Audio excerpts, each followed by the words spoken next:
Shabbat Shalom, familia hermosa, un saludo, un abrazo para todos. Por aquí los pastores González Castellanos y el Shalíat Luis Buscán en esta preciosa tarde donde todavía estamos en Shabbat, ya casi para cerrar, para finalizar este hermoso día que el Eterno nos regala de instrucción, de descanso, de contemplar lo que Él ha hecho con nosotros en el transcurso de esta semana y por supuesto de alimentarnos y de aprender de su palabra. Así que nos encontramos en este momento para dar inicio al estudio número 21 de los Evangelios. Queremos también invitarles a todos los que nos están viendo que pueden seguirnos en nuestras redes sociales, en Facebook, en YouTube y en Telegram, y por allí puedes estar pendiente de cada uno del contenido que subimos en nuestras redes sociales.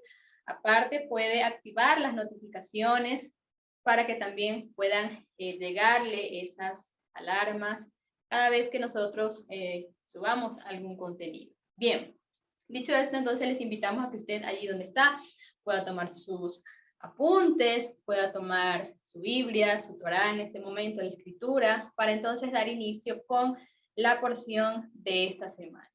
En los Evangelios, porción número 21, vamos a estar estudiando en el libro de Mateo, capítulo 15, verso 39, hasta el capítulo 16, 28. En el libro de Marcos, capítulo 8, 10, hasta el capítulo 9, verso 1. En el libro de Juan, vamos a estar viendo el capítulo 7, versículo número 1, y en Lucas, capítulo 9, entre el verso 18 y el verso 27. De igual manera, les invitamos que si usted no tuvo la oportunidad de ver la enseñanza anterior, pueda ubicarla, pueda buscarla en nuestro canal de YouTube, Ministerio Altares de Adoración, y por allí ponerse al día de estos estudios a nivel cronológico. Dicho esto, entonces vamos a iniciar con Mateo 15, y les recordamos que la semana anterior finalizamos la porción con lo que fue la alimentación de los 4,000. Hoy entonces acá en Mateo 15, este episodio de la escritura se llama La demanda de una señal.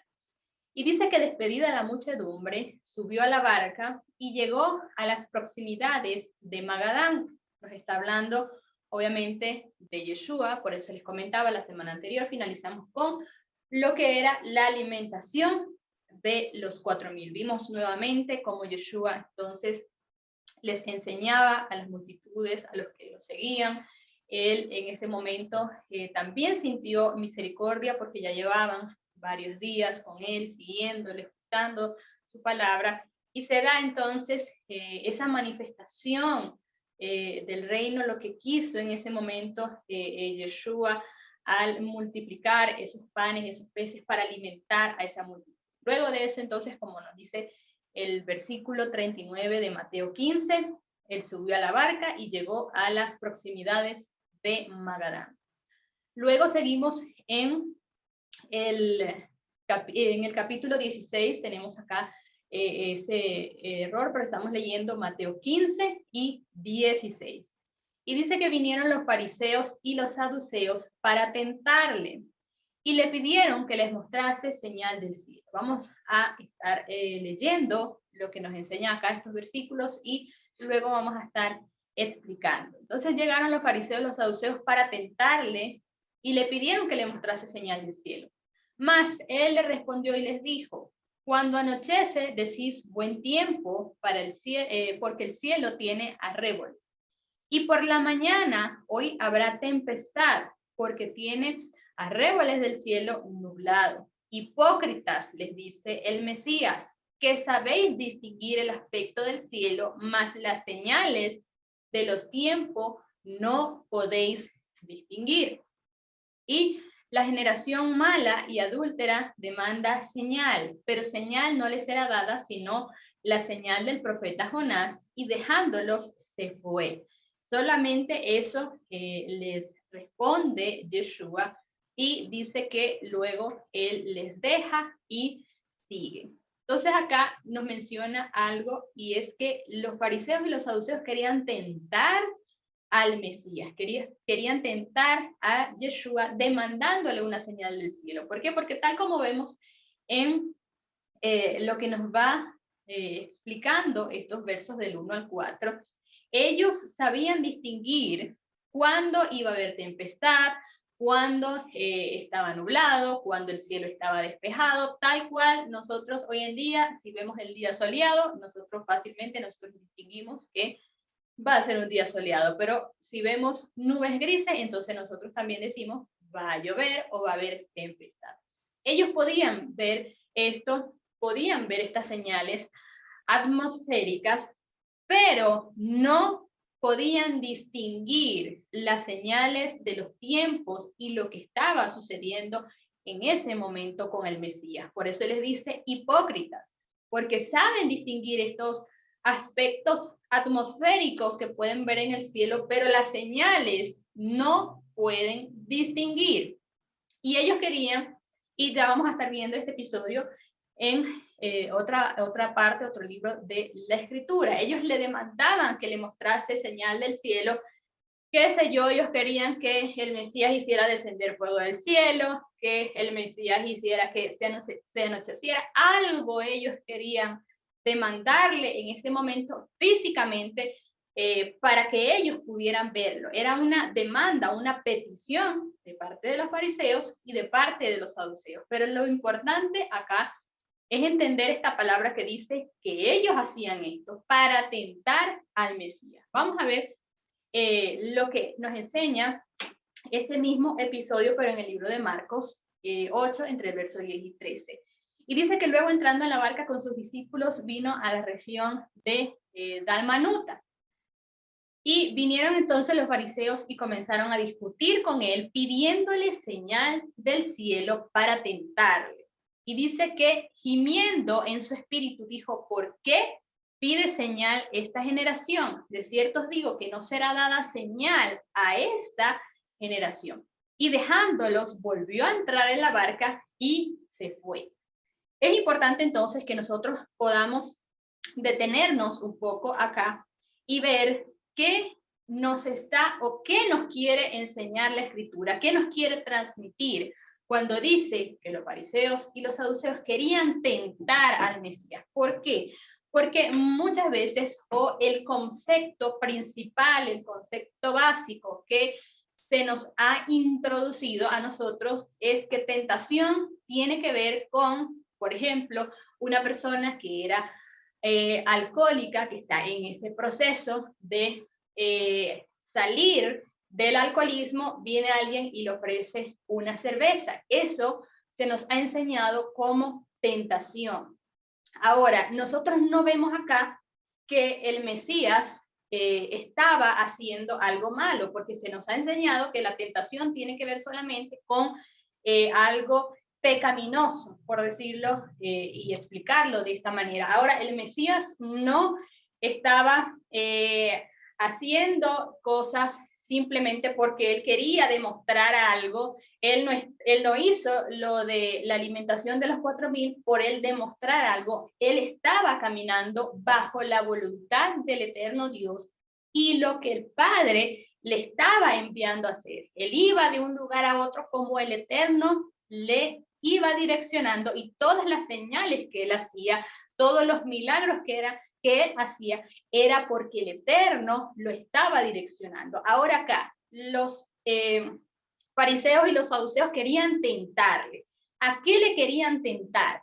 Ellos querían tentarle para que él hiciera algo que ellos, en su voluntad, estaban demandando en ese momento, que el Mesías lo pudo haber hecho, pero que no era la voluntad del eterno Dios. Entonces, ¿a qué le estaban tentando? A salirse del trazo y a hacer algo que estaba en su capacidad, que estaba en la capacidad del Mesías, pero que no era la voluntad del eterno, porque el eterno no le estaba demandando que hiciera señal en ese momento para que estos fariseos pudieran creerle, porque ya estaban viendo señales, ya estaban viendo lo que el Mesías estaba haciendo y no creían. Ellos estaban demandando ahora una señal, pero el Eterno no le estaba demandando a Yeshua, al Mesías, que hiciese esa señal. Entonces tenemos nosotros que evaluar el concepto que hemos visto y que hemos tenido durante mucho tiempo en relación a la tentación. Porque como les mencionaba, una persona que va saliendo del alcoholismo y le ofrecen una cerveza, podemos entenderlo como tentación o como prueba, porque la palabra también nos enseña en Santiago 1, bendito el hombre que soporta la prueba, porque cuando salga aprobado recibirá la corona de vida que prometió a los que aman. Nadie que es tentado diga soy tentado por Dios, porque Dios no puede ser tentado por el mal, ni él tampoco tienta a nadie, sino que cada uno es aprobado cuando es atraído por la propia concupiscencia y seducido. Entonces podemos ver que esos casos donde una persona tenía una inclinación al alcoholismo o donde una persona tenía una inclinación a robar, a tomar cosas que no son suyas y ve algo por ahí mal parado o le ofrecen una cerveza, más que decir es una tentación, es una prueba que aquella persona tiene que superar de aquella inclinación en la cual tenía, de aquella iniquidad en la cual la persona tenía en un momento de su vida y está saliendo. El Mesías entonces acá no estaba haciendo nada malo, ni las señales que él hacía era para alimentar su ego y para que los hombres vieran lo que hacía. No, lo que él hacía era porque el Padre le estaba direccionando a hacer aquello. Otro ejemplo de esto lo podemos ver en Mateo 4, cuando dice la escritura que Yeshua ayunó durante 40 días y 40 noches, y luego de esto tuvo hambre, y dice que el adversario le dijo, si eres el Hijo de Dios, haz que estas piedras se conviertan en pan. ¿Usted cree que Yeshua no tenía la capacidad de hacer que las piedras se convirtieran en pan? Claro que sí. Pero el adversario en ese momento quería tentarlo para que él se saliese del trazo, se saliese de la voluntad del Padre y hiciera aquello que él le estaba proponiendo en ese momento. Entonces el concepto de tentación no es decir, ay, me tentaron con una cerveza, o ay, Dios mío, hay un teléfono por ahí y yo tenía esta inclinación, y ¿será que lo dejo o será que lo agarro? No. Tentación tiene que ver también con salirnos del trazo, con hacer cosas que sabemos que podemos o tenemos la capacidad de hacer, pero que el Padre no nos está pidiendo, no nos está demandando en ese momento. Eso tiene que ver también con tentación.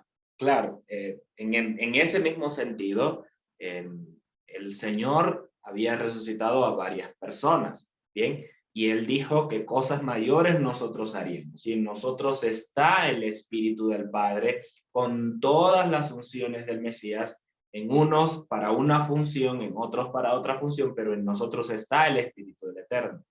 Y también Yeshua nos dijo que todo lo que pidamos en nombre del Padre, Él nos lo iba a dar. Entonces, tenemos la plena confianza de que también, así como Él resucitó a una persona, a través de nosotros se puede hacer. Así como Él sanó a muchas personas, a través de nosotros se puede hacer. Sin embargo, unos tienen dones de sanidades, unos tienen la capacidad también, el Padre lo ha direccionado para que haga señales como estas, de resucitar un muerto. Si esto llegase a suceder, y en el caso de que le traen a una persona, mira, para que sanes a este, yo voy a creer o voy a creer en el Padre de acuerdo a la señal que tú hagas sanando a esta persona, en ese punto se puede, ejemplo, el hombre de Dios se puede caer en esa tentación por alimentar su ego de sanar a esa persona para que todo el mundo vea que sana a la persona o que resucita un muerto. Entonces, en ese sentido, en esa línea, así como Joshua fue tentado para convertir las piedras en pan, es más delicado el tema de la tentación porque tenemos la capacidad del Padre para realizar algunas de estas cosas, pero si la hacemos por alimentar nuestro ego, la vanagloria, para que otros vean que es muy santo, ese es un tema mucho más grave en relación a la tentación que porque tenía una debilidad por el alcohol, ir a tomarme una cerveza. Bien, o porque yo antes robaba robarme un teléfono que vi dejado en un escritorio en algo ahí descuidado. Eso tiene que ver con la acción, el hacer estas de la carne, el hacer estas cosas tiene que ver con una acción de la carne, de mi debilidad, pero el hacer señales, el provocar señales por mi voluntad, por mi vanagloria, es mucho más delicado, en una similitud como lo pasó con Moisés. Él por simplemente golpear la piedra, muchos dicen, pero si eso no tiene nada que ver, es que no santificó al Padre. El hacer nosotros, el provocar señales en nombre del Padre, no lo vamos a santificar porque va a ser para alimentar nuestro ego, nuestra vanagloria. Es mucho más delicado. Bien, y esto también lo respaldamos en el libro de Mateo, cuando Yeshua está en el Getsemaní, cuando él está allá y diciendo, Padre, si es tu voluntad, pasa de mí esta copa, pero que no se haga tu voluntad. Me parece que me decir que no se haga mi voluntad, sino la tuya. Bien, y él estando con los discípulos le dice, ¿acaso no pudieron estar despiertos conmigo una hora? Oren, estén alerta y oren para que no caigan en tentación. Allí en el contexto y el momento ellos no estaban bebiendo, no estaban tomando vino, no estaban con alguna mujer o con algunas amigas para caer en tentación con una de sus amigas, ¿bien? Sino estaban allí para ver cuál era la voluntad correcta del Padre, cuál era la dirección correcta del Padre, y si no estaban alerta, iban a hacer algo desalineado del Eterno, o podrían caer, y por eso Yeshua nos da esa dirección. Así como él estuvo alerta, estuvo despierto, estuvo velando para encima de su deseo, de todo el padecimiento que iba a sufrir, hacer la voluntad del Eterno, así también nos da la instrucción a nosotros, que estemos atentos para que hagamos las cosas correctas, hagamos una señal en el tiempo correcto, con las personas correctas, y no a nuestro deseo, bien, y no a nuestra voluntad. Y peor, trayéndolo hoy en día, si alguien dice, bueno, traigan a ese muerto para el servicio este domingo, porque muchos es el domingo, tráiganlo para el servicio, que aquí yo voy a orar para resucitarlo y que todo el mundo lo vea. Eso, si el Señor no lo dirigió, eso está gravísimo, porque está haciendo estas cosas para vanagloriarse, para que la gente solamente crea, para dar estas señales que los fariseos demandaban en el mismo renglón que Satanás también demandaba señal a Yeshua. Así es, entonces con esto y viendo este ejemplo y otros que vemos en la escritura, entendamos entonces cuando nos habla de tentación, que no quiere decir que si ya yo superé entonces todas aquellas áreas donde tenía inclinación, ya yo estoy chévere, ya yo estoy bien, pero resulta que podemos ser tentados a caer en algo si no estamos claros también que aquello lo está demandando el Eterno, nos está guiando el Padre a hacer aquello, o lo estamos haciendo porque queremos aparentar algo, porque queremos demostrar algo ante la vista de otros. Así que mucho ojo con los fariseos de este tiempo que demandan y que exigen, mejor dicho, a veces algunas cosas que no son del Eterno, que el Padre no está pidiendo en ese momento. Alineémonos con el eterno Dios y tengamos la convicción de que aquellas cosas que nosotros hagamos sean porque el Padre así lo está demandando, así nos está direccionando, y aparte vamos a tener el respaldo de Él en todo lo que nosotros hagamos. Luego pasamos al libro de Juan, capítulo 7:1, donde dice, después de estas cosas andaba Yeshua en Galilea, pues no quería andar en Judea porque los judíos procuraban matarle. Esto tiene que ver con estos líderes fariseos, habían dejado muy claro también que tenían la intención de matar a Yeshua, de matar al Mesías, esto por causa de haber violado las takanot que ellos tenían.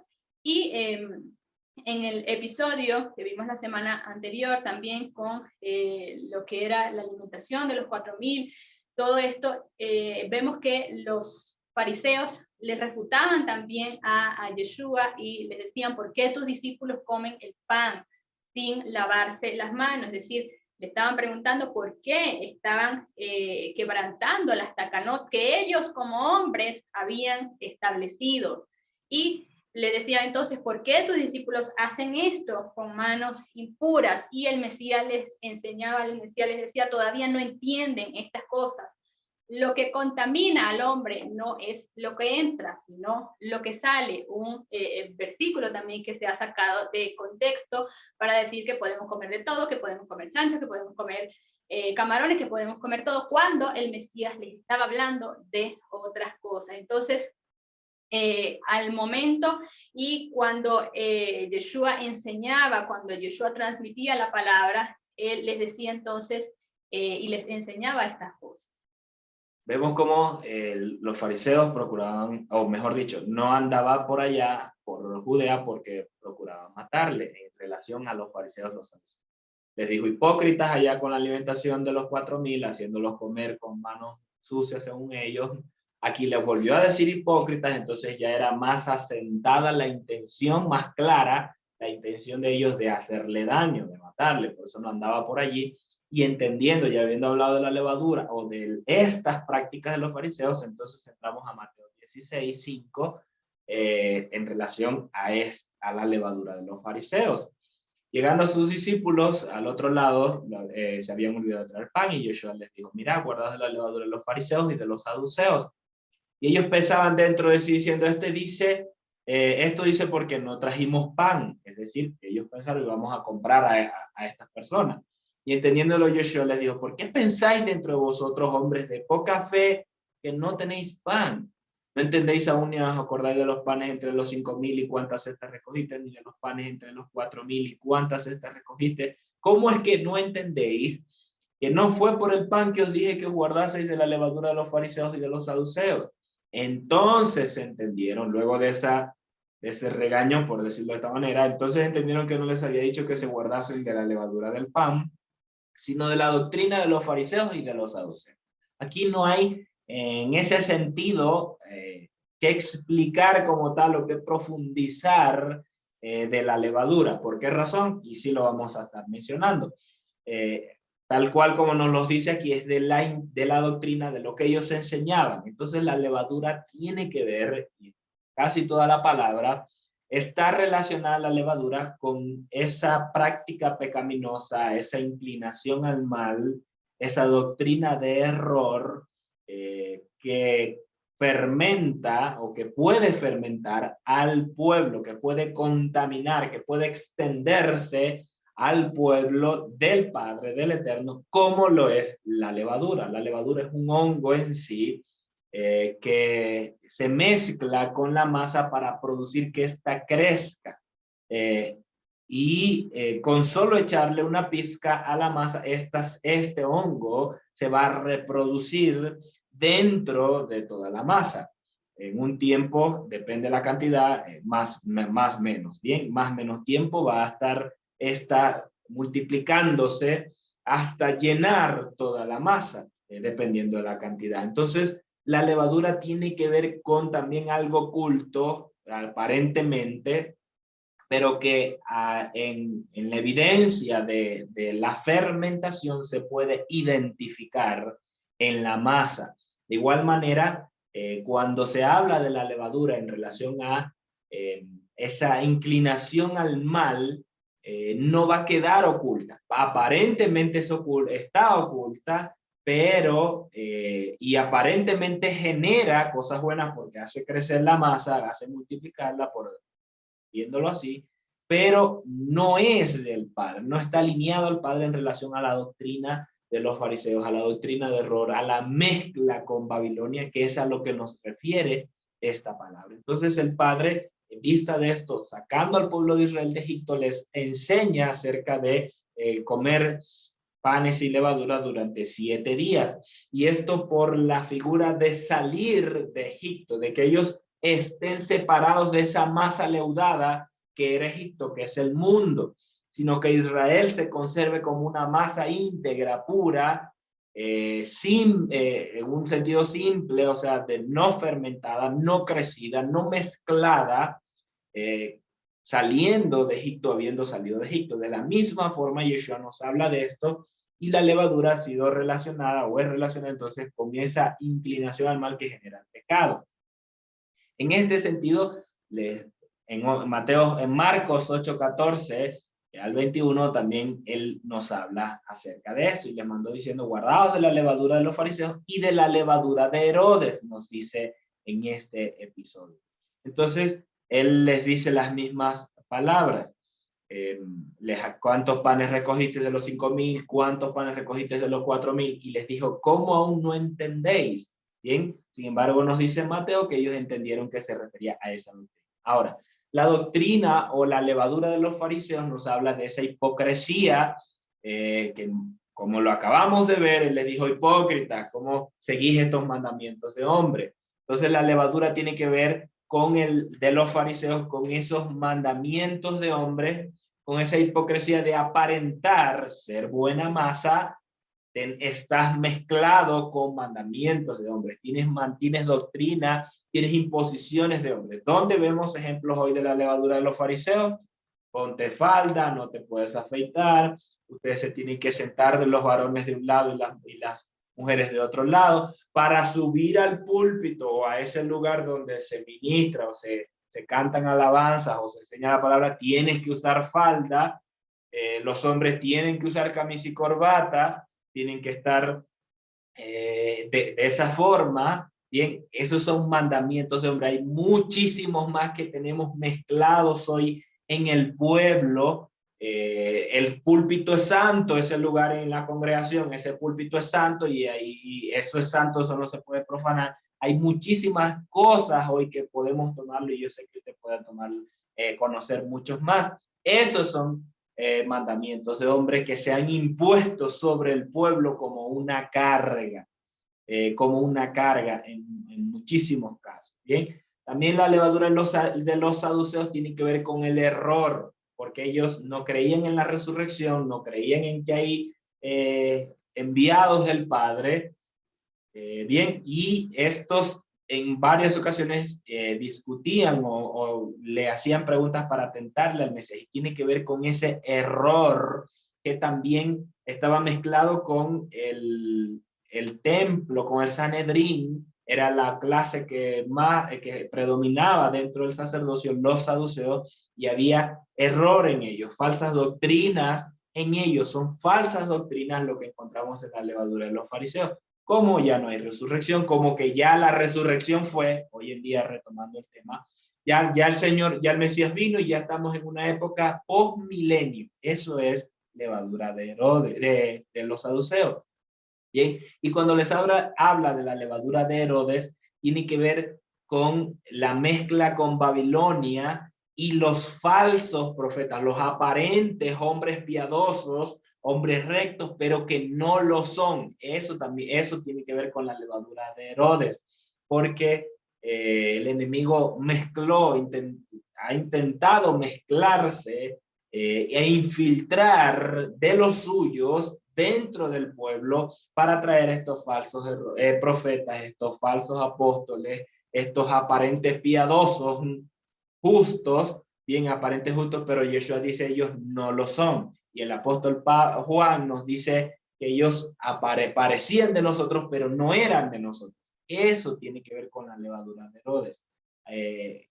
Esos falsos que no pertenecen a. Bien, entonces le dice, guárdate de todas estas cosas y nos da la instrucción a nosotros de guardarnos de todos ellos y sacar toda la levadura de nosotros. Esa es una de las razones por qué es importante celebrar panes sin levadura, para recordarnos, para reafirmarnos nuestra salida de Egipto, de dejar todas las cosas del mundo para hacer una masa pura que está apta para ofrecerse como sacrificio al Eterno. Que de hecho, la mayoría de los sacrificios y todos estos que tienen relación directa proféticamente con el Mesías eran sin levadura. De igual manera nosotros. Y voy a concluir este punto con lo siguiente. En Gálatas 5:9 nos dice, un poco de levadura leuda toda la masa. Bien, el 8 dice, esta persuasión no procede de aquel que os llama. Perdón, desde el 7 dice así, corríais bien. ¿Quién os estorbó para no ser persuadidos por la verdad? ¿Quién os estorbó? ¿Quién les infiltró esa levadura para no ser persuadidos por la verdad? Esta persuasión no procede de aquel que os llama. Un poco de levadura leuda toda la masa. El tema era esa salvación, que era que no, ya no se necesitaba la circuncisión, que sí se necesitaba la circuncisión, que era salvos por gracia, que la salvación era por todo este tema que se discute en Gálatas. Yeshua está hablando en este sentido de que quién los mezcló con esto. Ustedes estaban bien, pero alguien mezcló, insertó este error en ustedes, bien, y ese poco de levadura va a leudar toda la masa. Entonces, está hablando en ese mismo sentido, como mencionábamos, del error de los saduceos. También nos dice en 1 Corintios, 5, desde el verso 6, dice: no es buena vuestra jactancia. ¿No sabéis que un poco de levadura leuda toda la masa? Limpiad la vieja levadura para que seáis masa nueva, como sois sin levadura, porque el Mesías nuestro Pesaj ya fue sacrificado. Así que sigamos celebrando la solemnidad, la festividad. Bien, él lo está diciendo, celebrar la festividad, no con la vieja levadura, ni con la levadura de malicia y de maldad, sino con ácimos de sinceridad y de verdad. Entonces encontramos que la mezcla con el mundo es levadura, que es de malicia y que es de maldad y que son pasiones en el mundo. No lo celebremos de esa manera, no nos conduzcamos en el Mesías de esta forma, sino como panes sin levadura, sin mezcla del mundo, así, porque ya el Mesías fue sacrificado. Por lo tanto, si Él es nuestro Pesaj, nosotros somos esos panes sin levadura, porque Él nos limpió una vez y para siempre. Nuevamente nos recuerda la festividad del pan. Bien, avanzamos. Luego nos dice un ciego que es sanado en Bethsaida.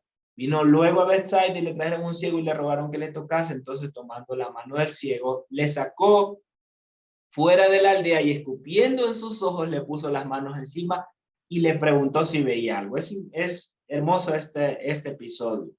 Él mirando dijo: veo los hombres como árboles, pero los veo que andan. O sea, dijo que los veía con esa figura. Luego le puso otra vez las manos sobre los ojos y le hizo que mirase, y fue restablecido y vio desde lejos claramente a todos. Y lo envió a su casa diciendo: no entres en la aldea ni lo digas a nadie en la aldea. Bien, acá vemos cómo la acción de Yeshua, poner saliva sobre sus ojos, no fue que se le ocurrió. Bien, no fue solamente por ocurrencia. Y hoy en día, bueno, el Señor dijo que lo imitásemos a Él, vamos a escupirle los ojos a los ciegos. No es eso.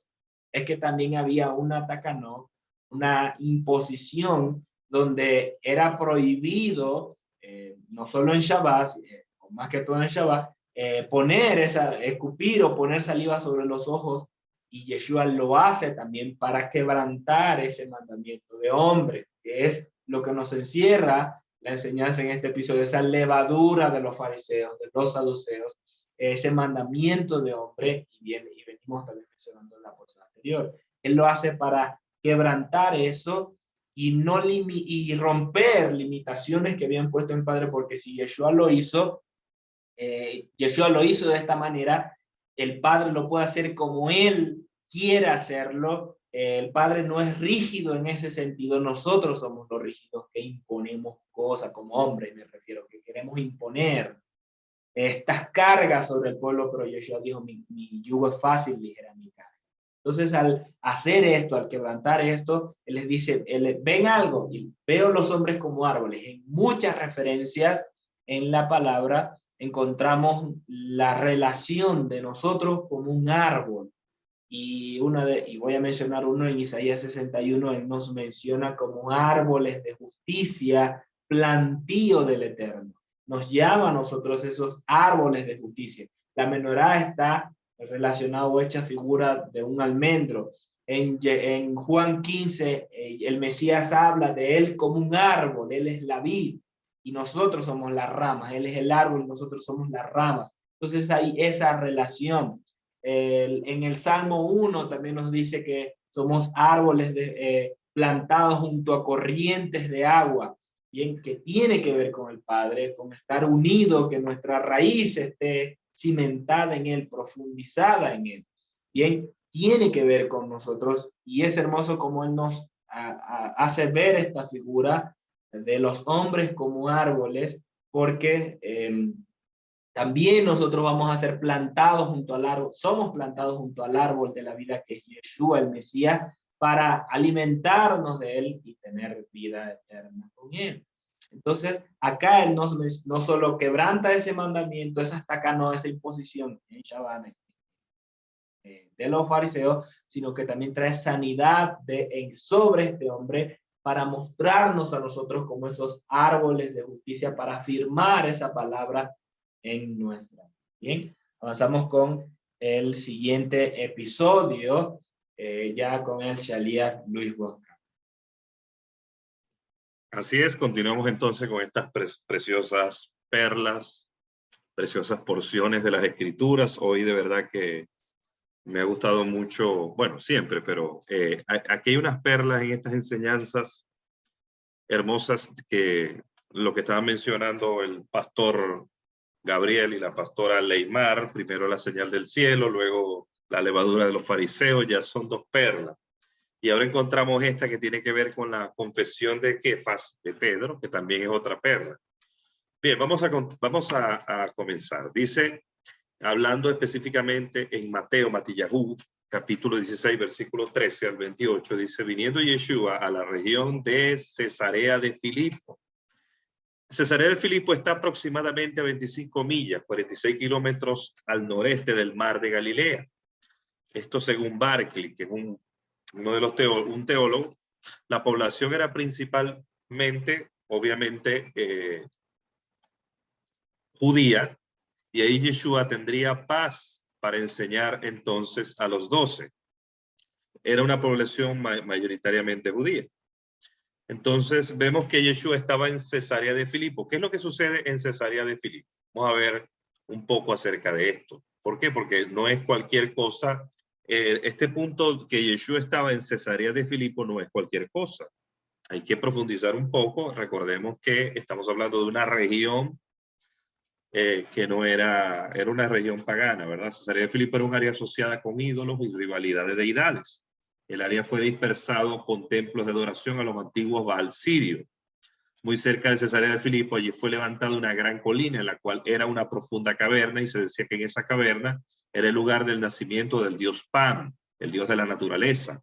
Cesarea de Filipo en Cesarea de Filipo había un gran templo de mármol blanco construido a la divinidad de César.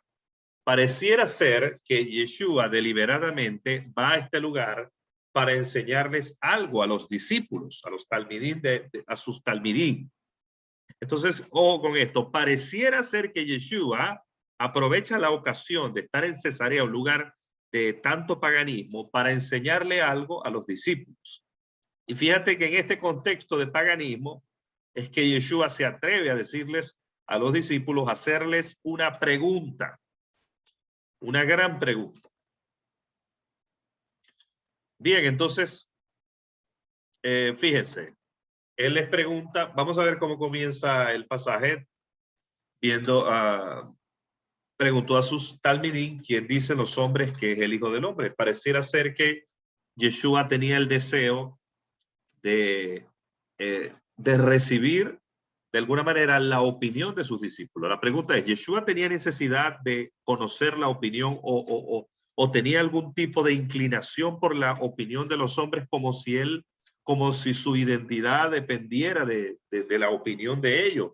¿Acaso Dios necesita formarse su identidad por la opinión de los hombres? La respuesta es absolutamente no. Dios no necesita formarse su identidad a partir de la opinión de los hombres. Dios tiene su identidad clara. Cuando Moisés se presentó en la zarza, el Padre Eterno le dice, yo soy. Entonces, en ese yo soy es que Él es suficiente, y nosotros somos los que necesitamos. Nosotros somos lo que dice la palabra, que somos pobres, desnudos, los que necesitamos el abrigo de Él, el abrigo del Altísimo, del León, los que necesitamos rendirnos delante de su presencia. Él no necesita de nosotros, nosotros necesitamos de Él. Pero en ese momento Yeshua, el gran yo soy el que soy, se les revela y les dice, le hace una pregunta a los discípulos, una pregunta trascendental. ¿Por qué? Y la pregunta es, ¿por qué trascendental? Porque no es desde la perspectiva de Dios, es desde la perspectiva tuya y mía esta pregunta. Dios está seguro de quién es Él. La pregunta es, ¿estamos tú seguros de quién es Él? Entonces, en respondernos tú y yo, ¿quién es Yeshua para ti y para mí? Es que tú y yo vamos a caminar en libertad. Porque si a ti no se nos revela quién es Él, no vamos a caminar en todo el potencial que Él ha establecido para ti y para mí. Pablo, el apóstol Pablo, Rachaúl, decía que él tenía todo por basura a fin de conocerle y el poder de sus padecimientos, llegando a ser semejante a él en su muerte, dijo en Filipenses. Entonces, si conocerle o tener una revelación clara de quién es él es determinante para que nosotros podamos verdaderamente llegar al conocimiento, llegar a la revelación, llegar a la manifestación del potencial que establece las Escrituras, que Dios estableció en su diseño anticipado para ti, para mí, en su diseño profético, en su plan eterno para ti, para mí, entonces es obvio que lo necesitamos. Pablo, cuando oraba por los talmidí, cuando oraba por la quejilá de Efesios, Pablo decía entre sus oraciones y también en la quejilá de Filipenses, que el Padre les diera espíritu de sabiduría y de revelación en el conocimiento de Él, alumbrando los ojos de su entendimiento para que ellos completen la esperanza a la cual han sido llamados y la supereminente grandeza de su poder para con nosotros los que creemos, decía Pablo. Y conocer el amor de Yeshua que excede a todo conocimiento para que seamos llenos de toda la plenitud de Elohim. Entonces, si tú y yo no tenemos claridad de quién es Yeshua para nosotros, entonces sencillamente no vamos a caminar en el potencial. Por eso él les hace la pregunta y le dice, ¿quién dice los hombres que es el ídolo? A él no le importaba, para él no era determinante la opinión de los hombres. Porque fíjate, los hombres tenían un concepto, cuando dicen que él era un Juan el Bautista, porque creían que Yeshua, algunos creían que Yeshua era algún tipo de reformador, como Juan el Bautista, como Juan el Inmersor. Algunos tenían una opinión de que Yeshua era un reformador, como Juan el Inmersor. Otros tenían una opinión de que él era un hacedor de milagros, como en su tiempo lo fue Elías. Otros creían que tenía un mensaje, como Jeremías, pero ninguno de ellos tenía un concepto claro y no lo honraban, no lo reconocían de la manera que lo tenían que reconocer. Por eso él les tiene que preguntar a ellos para saber la respuesta de ellos en ese momento y para que ellos en ese momento lo declararan, saliera de su boca lo que estaba en su corazón. Dios siempre necesita hacernos preguntas para saber lo que está en nuestro corazón. Por eso le pregunta a Adán cuando está en el huerto del Gan Edén, cuando está en el huerto de él, le dice, ¿dónde estás tú? ¿Acaso Dios no sabía dónde estaba Adán? Claro que sabía, pero es importante para Dios que nosotros respondamos. Es importante para Dios que nosotros declaremos. Es importante para Dios que nosotros actuemos a partir de su pregunta. Ellos le dijeron, uno Juan el Inmersor, otros Elías, otros Jeremías o alguno de los profetas. Le dijo, ¿y vosotros quién decís que yo soy? Respondiendo Simón Kefa, Simón Pedro, dijo, tú eres Mashiach, el hijo de los Elohim viviente, del Dios viviente. Entonces él respondiendo Yeshua dijo, doblemente bendito eres Simón Bar Jonás, porque no te lo reveló carne ni sangre, sino mi Padre, mi Abba, que está en los Samayín, en los cielos. Y yo también te digo que tú eres Kefas, y sobre esta roca edificaré mi quejilá, y las puertas del Hades no prevalecerán contra ella. A ti te daré las llaves del reino de los cielos, y todo lo que atares en la tierra ya fue atado en los cielos, y todo lo que desatares en la tierra ya fue desatado en los cielos. Entonces mandó a sus talmidín que no dijeran nada de que Yeshua era el Mashiach, el ungido. ¿Qué significa Mashiach? El ungido. Yeshua es Dios, porque al decir el Hijo del Dios viviente, esa expresión, los rabinos, los rabí, entendían que decir Yeshua, el Hijo del Elohim viviente, era para ellos esa expresión viviente ojo con esto, la expresión viviente era una asociación. O sea, al decir viviente, para ellos entendían en ese contexto que estaba hablando de Dios mismo. Entonces, Yeshua es el gran yo soy cuando él se asocia con la palabra viviente, porque el único viviente es Adonai. Entonces, Pedro cuando lo dice hijo del Dios viviente, la palabra viviente está referida solo a Adonai. Por eso, Yeshua le dice, doblemente bendito eres Simón Bar Jonás, porque no te lo reveló carne ni sangre, sino el Elohim de los cielos. Porque la palabra viviente tiene que ver con Elohim, con el Shaddai, con Adonai, con Elión, con el Santísimo, el Kadosh, con Elohim. Solo Elohim es viviente. Ningún hombre tiene vida en sí mismo para darle a otros hombres. Yeshua es el camino, la verdad y la vida. Entonces, el viviente, por eso es que, ¿se acuerdan de aquella frase que decía pozo del viviente que me ve? Cuando está, cuando sale Agar de la tienda de Sara, que la despide en ese momento Abraham con su hijo Ismael, y ella está en un lugar, y entonces se le presenta el ángel del Eterno, y ahí en ese lugar le llama ella el pozo del viviente que me ve. ¿Quién es el viviente? ¿Quién es el viviente que nos ve? Entonces dice, hijo del Dios viviente. La palabra viviente está asociada con Yeshua, con Elohim, con el Shaddai, con Adonai, con Jehová, con Yohet Badhei. Entonces, Yeshua, cuando Pedro relaciona, ahí en el hebreo, cuando Pedro relaciona a Yeshua con el viviente, la expresión hijo del Dios viviente está referida, vuelvo y lo repito, a Dios, a León, al Shaddai, Adonai. Bien. Ahora, aquí hay una serie de cosas que hay que descoserlas definitivamente, porque cuando él dice, yo también te digo que tú eres Jefas y sobre esta roca edificaré mi quejila. El propio Pedro, en la carta de Pedro, el propio Pedro explica que nosotros somos rocas pequeñas, pero que la principal piedra del ángulo es Yeshua. Entonces, en la carta parece que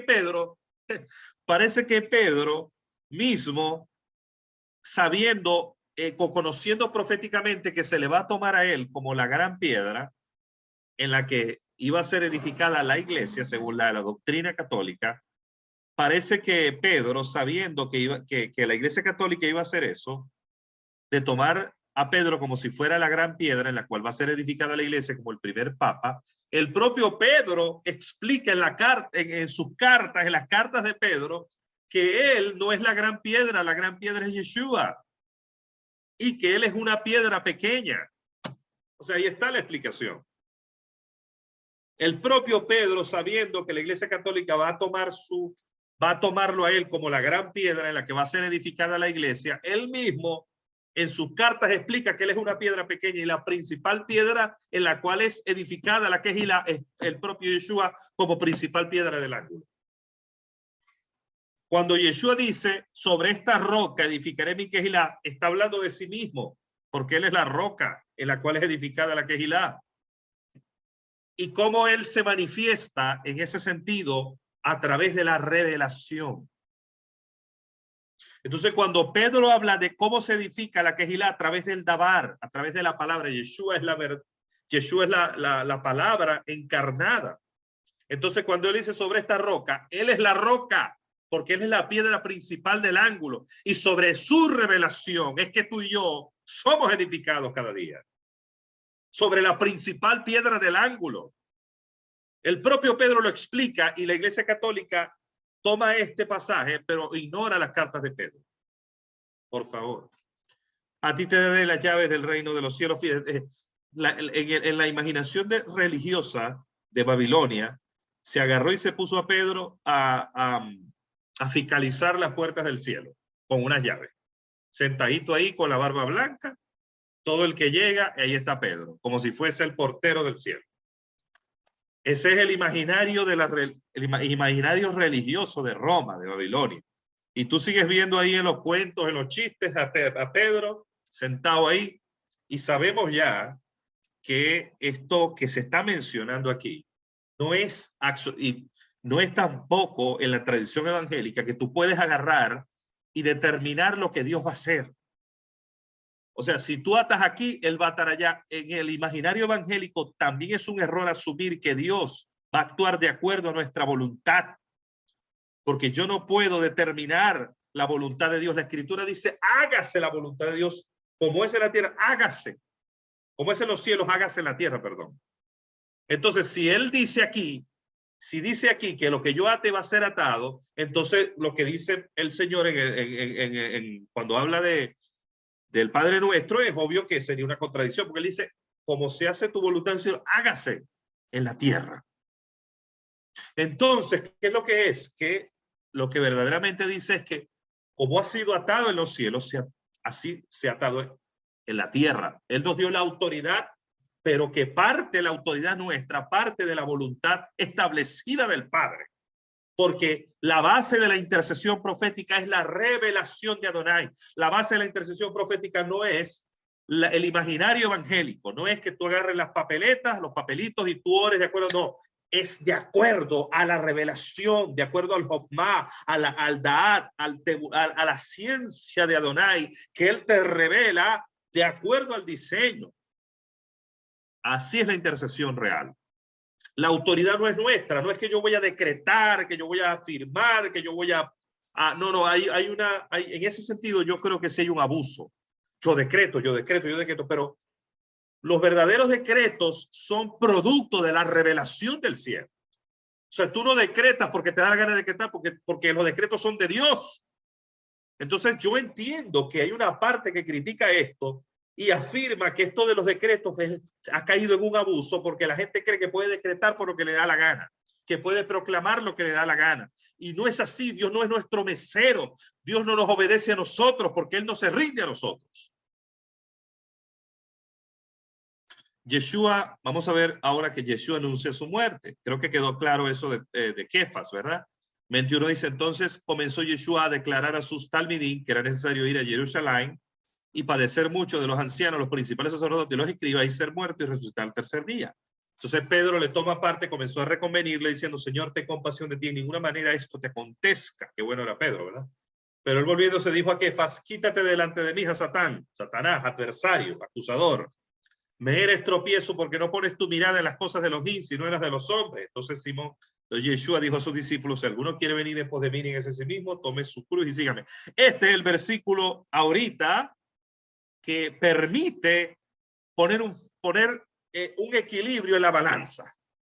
Porque la gente habla de prosperidad, la gente habla de que te va a venir lo bueno, Dios quiere lo mejor para ti, pero no se habla de este versículo en Mateo capítulo 16, versículo 24. Este es el versículo que pone en equilibrio en la balanza. Si alguno quiere venir después de mí, niéguese a sí mismo, tome su cruz y sígame. Este es el gran versículo olvidado el día de hoy. Porque la gente se le habla de que Dios quiere lo mejor para él, pero no se le dice que se niegue a sí mismo. Entonces, ahí está el gran equilibrio, ahí está el gran equilibrio de esto, está lo que equilibra la balanza. Eso es lo que hace que la teología de la prosperidad pierda, se caiga y se desplome y se caiga y se rompe en mil pedazos. Porque si tú no le dices a la gente que tome su cruz y se niegue a sí misma, entonces van a ser unos ambiciosos, van a ser unos amadores del dinero, van a ser unos materialistas porque no se niegan a sí mismos. Si tú le dices a ellos que Dios les quiere hacer bien en la medida en que ellos se niegan a sí mismos, entonces van a ser personas que tomen su cruz cada día, reciban quebrantamiento y como consecuencia de buscar primeramente el reino de Dios y su justicia, todas las demás cosas serán dadas por añadidura. Eso es lo que trae equilibrio a la doctrina. Este pasaje es un pequeño versículo de las Escrituras. Un pequeño versículo, bueno, es un gran versículo, le pone, es como si tú agarras una gran balanza y le quitas un tornillo. La balanza queda a una sola, inclinada a una sola de las partes. Hubo una mano peluda que le sacó el tornillo y el tornillo es este pasaje de la Escritura. Este pasaje es un tornillo que le pone a la balanza el equilibrio. Pero fíjate que dice, quítate delante de mí, Satanás. Yo le voy a decir algo. Por ejemplo, Pastores González, ¿hay algún versículo de las Escrituras donde diga que Yeshua abrazó a sus discípulos? Que les dio un beso. o que les dijo, te amo. Yo estoy seguro que Yeshua lo hizo, pero ¿por qué no está escrito? Yo estoy seguro que Yeshua sí lo hace. ¿Por qué lo sé? Porque Yeshua dice que si vosotros siendo malos sabéis dar buenas dádivas a vuestros hijos, cuánto más vuestro Padre que está en los cielos dará buenas cosas a lo que se lo pida. Si los hombres besan y los hombres abrazan a sus hijos, cuánto más Él. Por ese versículo yo asumo que lo hizo. Y estoy seguro que lo hizo. Él abrazó y besó a sus discípulos. ¿Pero por qué no está escrito? Porque el alma de los hombres busca eso. El alma de los hombres parece que está inclinada y parece ser que lo que las escrituras nos están diciendo es, por ejemplo, cuando no está escrito que él besó y abrazó y dijo te amo, pero él dijo esto, quítate delante de mí, Satanás, parece que la inclinación de las escrituras es decirnos que el trato del Eterno con nosotros es para quebrantar nuestra alma, porque el alma busca eso, el alma se inclina a lo emotivo, a lo emocional, a que me digan te amo para yo poder caminar, a que me abracen para yo poder sentir una motivación, para sentirme que valgo algo. Parece que el Señor lo que busca es quebrantar la parte emotiva del alma para que nosotros caminemos por el valor que Él nos da. Entonces, por eso tú no encuentras ahí que diga te amo, pero sí lo hizo. Lo que pasa es que no está escrito ahí, porque parece que Dios quiere quebrantar nuestra alma y que nuestra alma no trabaje por las emociones, sino que se incline por la verdad, por la revelación del eterno Dios. Entonces vemos a un Pedro que Yeshua le dice, quítate delante de mí, Satanás. ¿Por qué? Porque Pedro estaba trabajando en ese momento por sus emociones. Fíjate los traicioneras que pueden ser las emociones. Las emociones de Pedro decían, ninguna de estos nada te acontezca. Parece que tuviera una buena intención, pero era una intención carnal de su propia naturaleza caída, de sus emociones no quebrantadas. Hasta se puede interpretar que Pedro le estaba diciendo eso, te amo, Señor. Pero ese te amo es un falso te amo emocional. Pedro necesitaba que sus emociones se sometieran a la voluntad de Adonai, a la voluntad del Señor, y no que sus emociones fueran un tropiezo para él. Las emociones de Pedro no podían ser un tropiezo para él. Fíjate que a las emociones de Pedro que parecen positivas, Yeshua les dice adversario, le dice Satanás. ¿Por qué? Porque en ese momento las emociones de Pedro eran un adversario para Yeshua. Pedro con sus emociones estaba tratando de inducir a Yeshua una forma de tentación. Era una tentación porque estaba tratando de inducir con sus emociones para que Yeshua abortara el plan de Dios. Fíjate que esto era más peligroso que la tentación de Hasatán, porque la tentación de Hasatán era que Yeshua abortara el plan de Dios a través de demostrar que él era Mashiach, y eso era incorrecto. La tentación, como estaba mencionando la pastora Leymar, de que Yeshua demostrara una señal del cielo, eso era otra tentación, pero ahora vemos una tentación peor, porque se trata de un talmidín, uno de los íntimos de Yeshua. Uno de los íntimos de Yeshua apela a el alma de Yeshua para que Yeshua aborte el plan. ¿No les parece a ustedes que es una tentación más traicionera todavía? Si yo me le acerco a la pastora, a la profeta, o tú te le acercas al ministro y tratas de apelar a su alma, tratas de apelar a sus sentimientos para que te apruebe una actitud incorrecta tuya. Eso es manipulación, ¿verdad que sí? Cuando tú tratas de manipular al ministro, cuando tú tratas de manipular a tu autoridad a través de las emociones, hay gente motivada por un espíritu jezabélico que trata a través de la manipulación de manipular a sus autoridades. Ay, por favor, profeta, es que mire esto. O sea, el tratar de manipular a través de la lástima, el tratar de manipular a través del sentimentalismo, el tratar de manipular a la autoridad para que la autoridad sea parte de la voluntad de Dios. Hay mucha gente que hace eso. Y lo peor es que cuando la autoridad se niega y fija una posición, se molestan y se van de la congregación. Pero que yo sepa, ninguna autoridad te ha dicho a ti, Satanás, apártate de mí. ¿Qué pasaría si un pastor o un ministro te dice a ti, apártate de mí, Satanás, porque me eres tropiezo? Terrible, lo denuncias en el concilio evangélico por ser una persona que te está maltratando, pero Yeshua lo hizo en ese momento. Le voy a decir algo. Hoy hay mucha gente motivada por las emociones, por los sentimientos. Hay demasiada gente gobernada por las emociones y los sentimientos. Demasiada gente que hoy te abraza y hoy te dice te amo. Demasiada gente que hoy dice que te ama, que te abraza, que te besa y incluso te abraza, pero el día de mañana pueden ser un Judas Iscariote. El día de mañana te pueden enterrar una puñalada por la espalda, porque son gente gobernada por las emociones, pero no son gente gobernada por la dirección del Espíritu y que no se dejan procesar por Dios, que son como en el fondo como Datán, como Abirán, y son en el fondo muy traicioneros. Por eso es que hay que tener mucho cuidado. No todo el que te dice te amo. Por eso Yeshua no parece que él dijera te amo, porque Yeshua quería enseñar a los apóstoles a quebrantar su alma y caminar por la dirección del Ruach, caminar por la dirección del Espíritu por madurez. Hoy hay gente, ¿cuánta gente he visto yo en el ministerio, pueblo? Que comenzaron bien. ¿Cuánta gente no he visto yo en el ministerio que abrazaba, que te dice te amo y después nunca más? O sea, cuando se apartaron, cuando abortaron el diseño del Padre, cuando se fueron de la congregación, sacaron su verdadero rostro y nunca más. O sea, sacaron su verdadero rostro y actuaron con ingratitud delante del Padre y demostraron que nunca tenían verdaderamente lo que el contenido de lo que ellos decían con sus labios no era verdadero, porque había doblez de corazón, había falsedad. Tenemos que ser íntegros y tenemos que ser transparentes y tenemos que decir la verdad. Si no lo sentimos, no lo digamos. Pero el Señor quiere que seamos verdaderos, que no actuemos con una careta. Si tú no lo sientes, no lo digas. Si no hay verdad en tus declaraciones, no lo digas. Que no haya doblez, que no haya careta, que no haya falsedad, para que después el día de mañana des una puñalada, para que después el día de mañana traiciones, para que después el día de mañana salgas hablando mal de tu autoridad. Eso no sirve así. Bien, continuamos. Estos pasajes son poderosos, enseñan demasiado. Porque todo el que quiera salvar su vida la perderá y todo el que pierda su vida por causa de mí la hallará. Porque ¿qué aprovechará al hombre si ganara todo el mundo y perdiera su alma? ¿O qué recompensa dará el hombre por su alma? ¡Wow!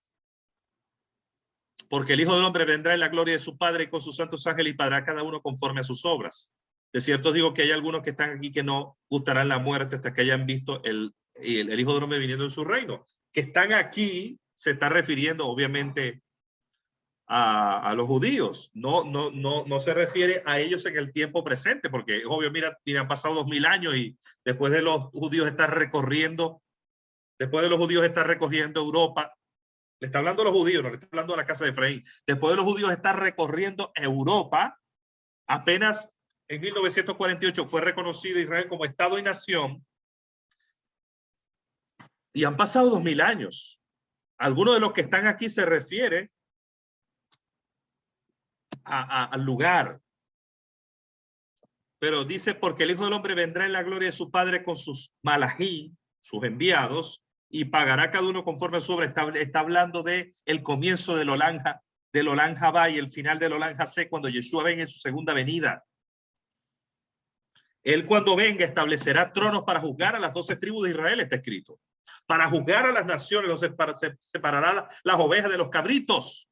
Y entonces juzgará a las naciones y se sentarán en los tronos para juzgar a las 12 tribus de Israel, dice ahí.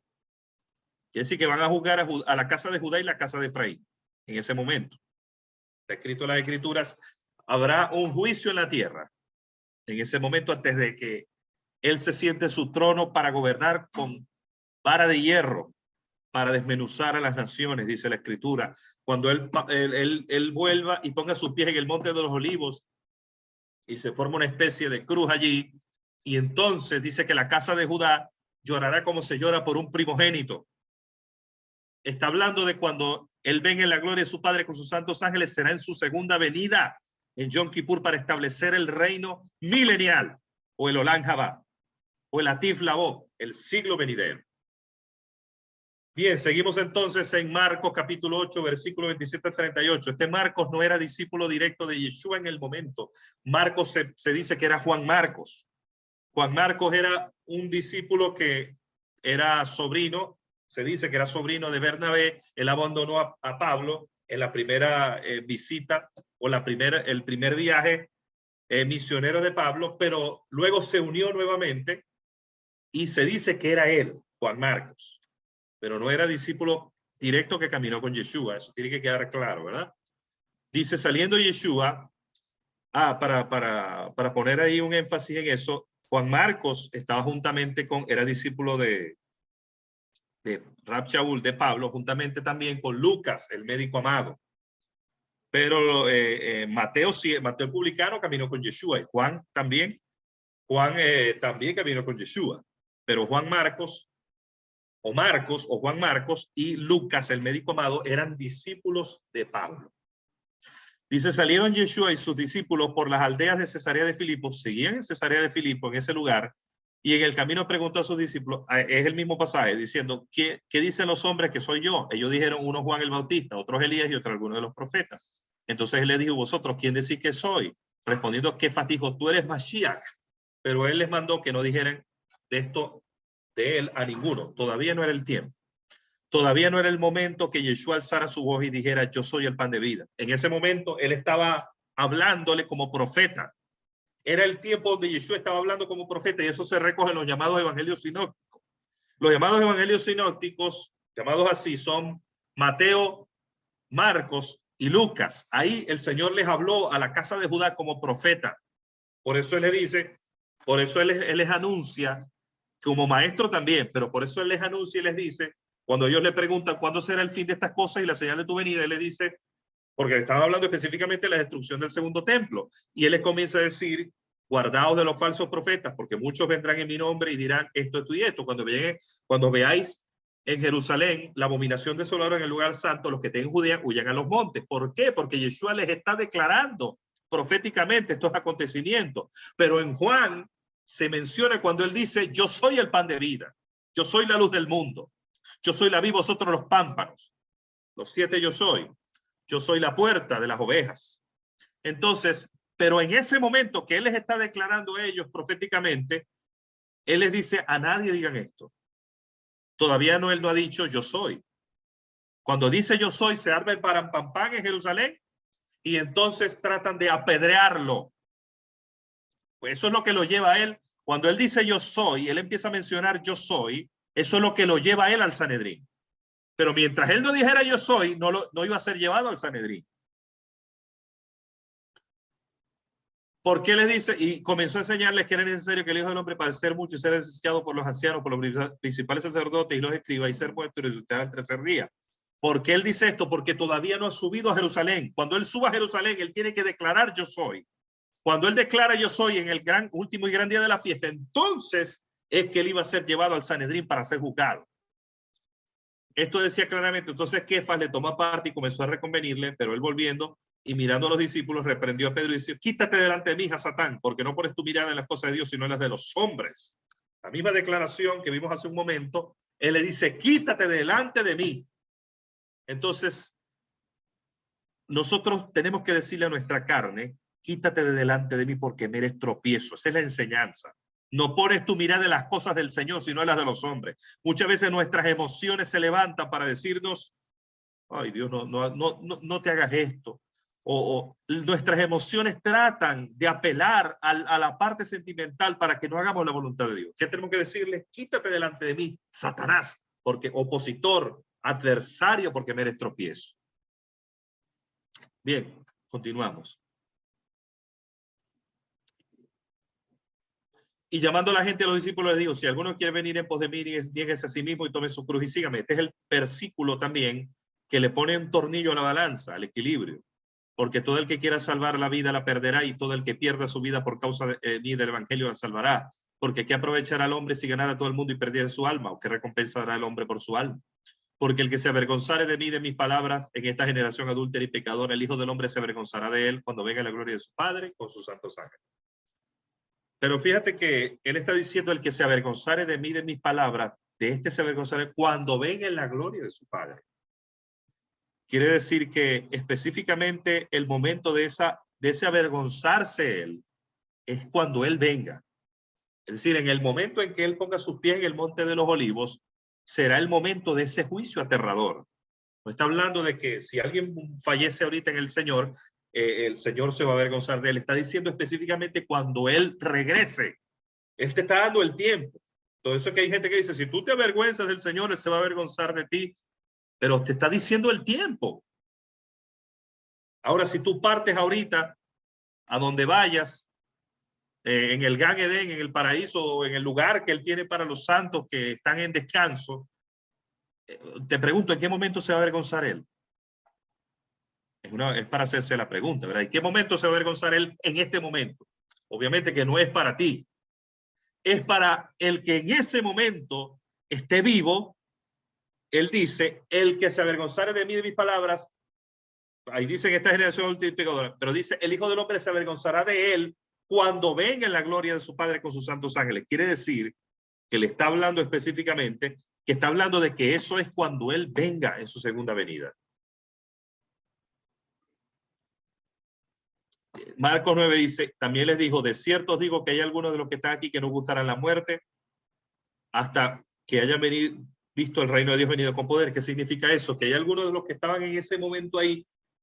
Dice, algunos de los que están aquí se refiere a judíos, a la casa de Judá, que no van a gustar la muerte hasta que él regrese. Cuando dice la escritura en Zacarías 14, que la casa de Judá llorará como se llora por un primogénito, y le preguntarán qué señales son esas en tus manos, qué marcas son esas en tus manos, y él dirá, con ellas fui herido en la casa de mis amigos. Algunos de los que están aquí no se refiere a que gente que en ese momento, toda esa generación se murió, incluidos los talmidí. Ninguno de ellos está todavía vivo para ver el reino de Dios ni para ver a Yeshua regresando con poder. Se está refiriendo a gente en ese lugar de la casa de Judá. Confesión de Pedro, Lucas capítulo 19, versículo 27. Dice, aconteció que mientras Yeshua oraba aparte, estaban entonces con él sus talmidín y les preguntó, diciendo, ¿quién dice la gente que yo soy? Ellos respondieron, unos Juan el Bautista, otros Elías, otros algún profeta de los antiguos resucitados, y le dice, ¿y vosotros quién decís que soy? Entonces Pedro le dijo, el Mashiach de Elohim. Pero él les mandó que nadie dijese esto, encargándoles rigurosamente, diciendo, es necesario que el Hijo del Hombre padezca muchas cosas, sea desechado por los ancianos, por los principales sacerdotes y por los escribas, y que sea muerto y resucite al tercer día. Y decía todo, si alguno quiere venir en pos de mí, nieguese a sí mismo, la misma afirmación, tome su cruz cada día y sígame. Porque todo aquel que quiera salvar la vida la perderá, y todo el que pierda su vida por causa de mí la salvará. Esta expresión, el que quiera salvar su vida la perderá, se refiere al que quiera salvar la vida. Salvar se refiere a su alma, es decir, que quiere vivir una vida por su alma, que quiere vivir por sus inclinaciones. Es una expresión que él dice en ese momento para decirles a ellos que no vivamos por nuestras propias inclinaciones, porque eso será un tropiezo para nosotros. Vivir por nuestras propias inclinaciones carnales va a ser un tropiezo para nuestras vidas, pero si el grano de trigo cae en tierra y muere, no queda solo, porque si muere lleva mucho fruto. Se refiere en ese momento específico a perder la vida, se refiere a perder, a morir a nuestras propias inclinaciones. A eso se refiere. Si yo muero a mis propias inclinaciones, voy a dar fruto. Se podría decir que es otra manera del Señor referirse a eso. Pues que aprovechar al mundo si gana todo el mundo y destruye y se pierde a sí mismo. Porque el que se avergonzare de mí y de mis palabras, de este se avergonzará el Hijo del Hombre cuando venga la gloria de su Padre y de sus santos ángeles. Pero digo en verdad que hay algunos de los que están aquí que no gustarán la muerte hasta que vean el reino de Dios venido con poder. Bien, creo que quedó bastante claro eso. Cuando dice, cuando venga la gloria de su Padre con sus santos ángeles. Y cuando dice que algunos de los que están aquí, parece decir que algunos de ellos no morirían, pero no está queriendo decir eso. Se refiere a los judíos que ya estarían de regreso a su tierra. Bien, con esto concluimos la enseñanza del día de hoy, dándole gracias al Padre Eterno por este tiempo tan poderoso, de estas perlas tan hermosas que hemos tenido. Recuerde que lo más importante cada día es negarse uno mismo, perder la vida, como dijo Yeshua, para ganar en la herencia en esta tierra y en el siglo venidero, como está escrito. A medida que morimos cada día, vamos siendo accesados a nuestra herencia espiritual con mayor potencia, con mayor fuerza, y eso es lo que el Padre Eterno quiere, revelarse a nuestras vidas cada día más, que caminemos en esa herencia poderosa, que caminemos cada día viendo el cumplimiento de su palabra, y eso es cuando morimos cada día. Si queremos salvar la vida de nuestra alma, si queremos caminar por nuestras propias inclinaciones, no vamos a ver la herencia del Padre Eterno manifestada a través de nosotros. Así que yo oro en el nombre de Yeshua, porque cada día esto sea revelado cada día más, que morir a nosotros mismos, no andar salvando nuestra alma, no andar caminando por nuestro egocentrismo, por nuestras inclinaciones, por nuestras bajas pasiones, por nuestros deseos, no andar salvaguardando la vida de nuestra alma, es decir, no andar protegiendo nuestra alma, no andar protegiendo nuestro ego, no andar protegiendo nuestras vanas inclinaciones. Hay gente en el pueblo de Dios que anda salvaguardando la vida de su alma todo el tiempo. No le gusta ser confrontado. Si lo confrontan en una congregación, salta para la otra y tienen el espíritu del saltamonte. Todo el tiempo andan saltando. No, el que salvaguarda la vida de su alma, el que no quiere ser quebrantado, siempre tiene una excusa. Siempre tiene una justificación para todo. Si lo confrontan, entonces le busca la vuelta. Son gente rebelde. El rebelde salva la vida de su alma todo el tiempo. Nunca va a entrar en el reino. Nunca va a entrar en la dimensión que el Padre quiere. Nunca va a conocer la revelación, porque Él ha reservado esto de los arrogantes, de los sabios entendidos, para dárselo a los niños. El niño se deja quebrantar. El niño permite que lo guíen. El niño permite que un padre espiritual lo guíe al diseño del Padre Eterno. Pero el que anda salvaguardando siempre tiene una excusa, siempre tiene una evasiva, siempre tiene una coraza para no dejarse corregir, para no dejarse guiar. El que tiene el espíritu de Datán, Abirán y Coré siempre va a tener una excusa para todo, porque tiene el ego enaltecido, lo tiene sentado en su corazón, en el trono de su corazón.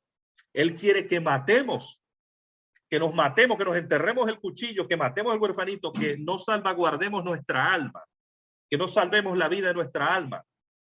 Porque ¿qué hacemos con salvaguardar la vida de nuestra alma? Lo que hacemos es que retrasamos el plan de Dios, retrasamos el propósito de Dios. Deje de acariciar tanto ese ego, deje de mimarlo, deje de acariciarlo, mire, se lo digo por el Espíritu en esta hora, deje de acariciar su ego, deje de mimarlo, deje de alimentarlo tanto cada día.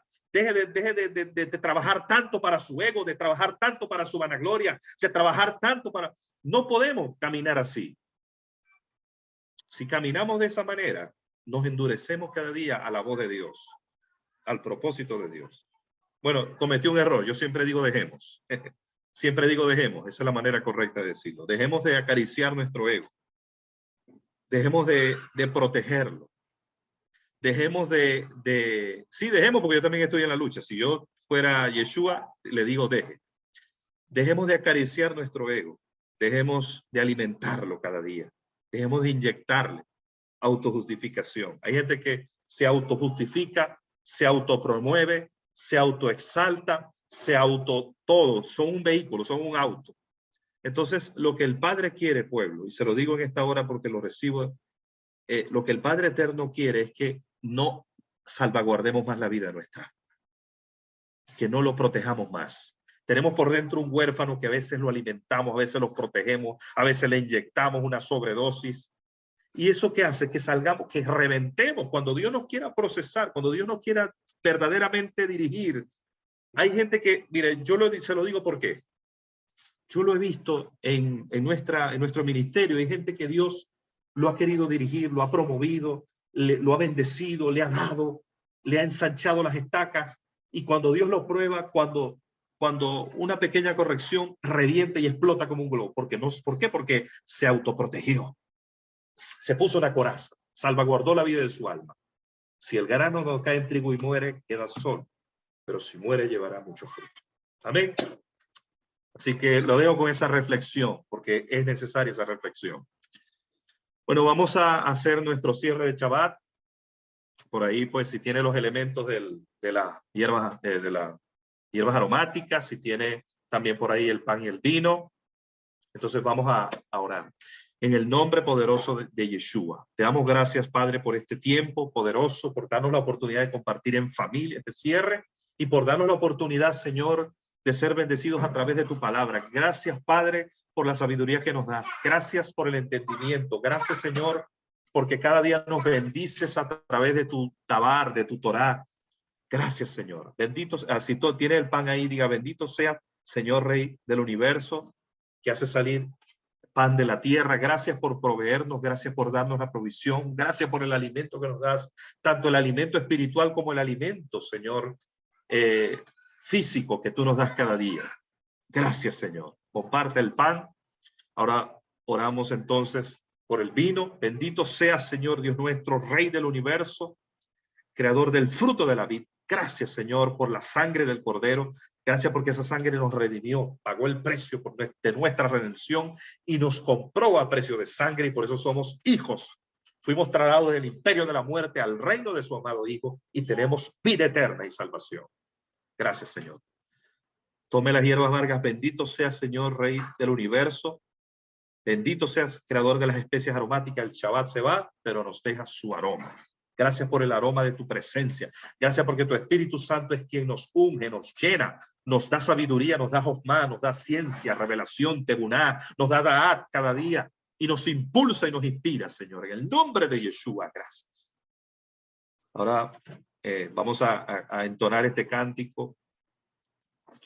Shema Israel, Adonai Eloheinu, Adonai Echad Baruch Shem Kevod Malchuto Leolam Vaed. Bendito sea, Señor Dios nuestro, Rey del universo. Bendito sea, Señor Dios nuestro, Rey del universo. Escucha, oh Israel, el Señor nuestro Dios, el Señor uno es, y amarás al Señor tu Dios con todo tu corazón, con toda tu alma, con toda tu mente y con todas tus fuerzas. Les bendigo, proclamo sobre ustedes la bendición del Eterno, que es la que enriquece, que no añade tristeza con ella. Proclamo en el nombre poderoso de Yeshua, que el Padre Eterno abre puertas que no podrán ser cerradas en este tiempo, y un mayor río de la revelación, un mayor río del entendimiento profético de Adonai viene sobre sus vidas para impulsarles en este tiempo, en el nombre poderoso de Yeshua. Amén y amén. Bendiciones. Amén, así es, familia hermosa. Muchas gracias, Pastor Luis, Shalías Luis, perdón, por haber impartido esa bendición en este momento, en este cierre de este día especial, este día de Shabbat. Bien, familia, con esto finalizamos entonces esta preciosa enseñanza, esperando que haya sido de edificación para cada uno de ustedes. Que tengan una excelente semana, una semana donde el Eterno Dios sea guiando cada uno de nuestros pasos y todo lo que hagamos. Como siempre, pues también invitándoles a nuestra programación. Tenemos Proclamemos Juntos los días sábados y domingo a las 3 de la tarde hora Ecuador, y de lunes a viernes por nuestro canal de YouTube. También los sábados en la mañana pues tenemos el estudio de la Parashá para que se conecte con nosotros por este medio. Y tenemos martes, miércoles, jueves 6 de la mañana hora Ecuador por nuestra página de Facebook, el estudio de los santos. Que tengan una excelente semana, un abrazo para todos y nos vemos en la próxima, familia. Shalom, shalom.